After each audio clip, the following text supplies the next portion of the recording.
Amidst the clamor of the marketplace, a woman pushed her way through the crowds.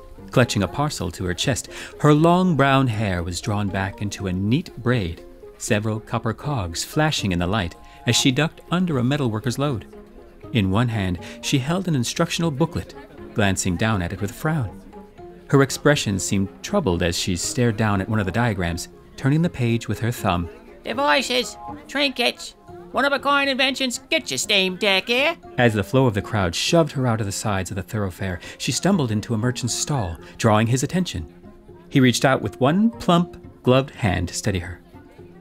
Behind a single table adorned with a crudely painted sign, the merchant peered out from beneath his bushy eyebrows, curled lips, and revealing a toothy grin.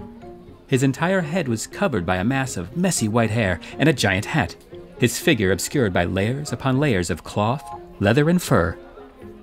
You all right, lady? Looks like you're having some troubles. Maybe one of these devices is just what you need. The woman looked down at the array of devices scattered across the table. Each one formed a mismatched metal, some with the remnants of labels or other logos still half-etched into the surface. Oh, I'm fine, thanks. I don't need anything. You're a research assistant, right? I know one when I see one. What you got there? A focal plane, actually. Oh, for a laser device. When the woman nodded, he merely sighed in response, scratching at the thick edges of his long, shaggy beard. They don't make those like they used to. I wish you luck, lass. Sounds like you'll need it. What? She tilted her head, squinting. What do you mean? Oh, the lasers these days aren't nearly as powerful as they used to be. Nobody makes them like that anymore. When I was a lad, you could carve furniture with a laser. Now you'd be lucky to cut a centennial loaf. Of course, there's always the induction chamber. What's an induction chamber? The research assistant frowned, clutching the package tightly.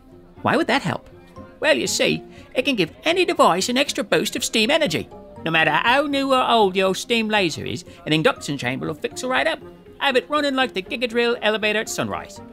He held up a large cylinder emphatically, clearing his throat. It's simply the best investment for a discerning researcher such as yourself. I'll even lower the price. Just for you. Here, this device is a mere 15 credits. It's handmade, one of a kind, invented by yours truly.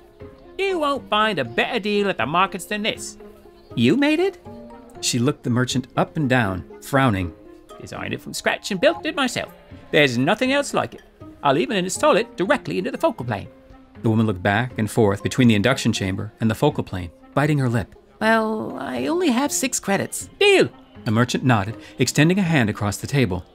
When she placed the focal plane into his palm, he twirled it, raising it to the sky to peer through the lens. It spun back and forth between his hands as he produced a driver, seemingly out of nowhere. Undoing the bolts and tossing them to one side, the woman watched closely as he worked on the device, eyes darting from side to side as she struggled to keep up with his flashy motions.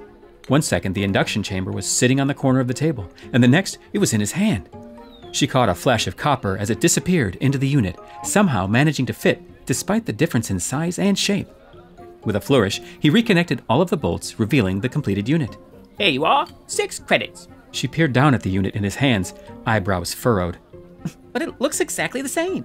6 credits. How'd you even fit 6 credits? As the credits ticked over into his account, the woman looked up at him, eyes narrowed. Hey, if this doesn't work, I will come back for my credits. Take care.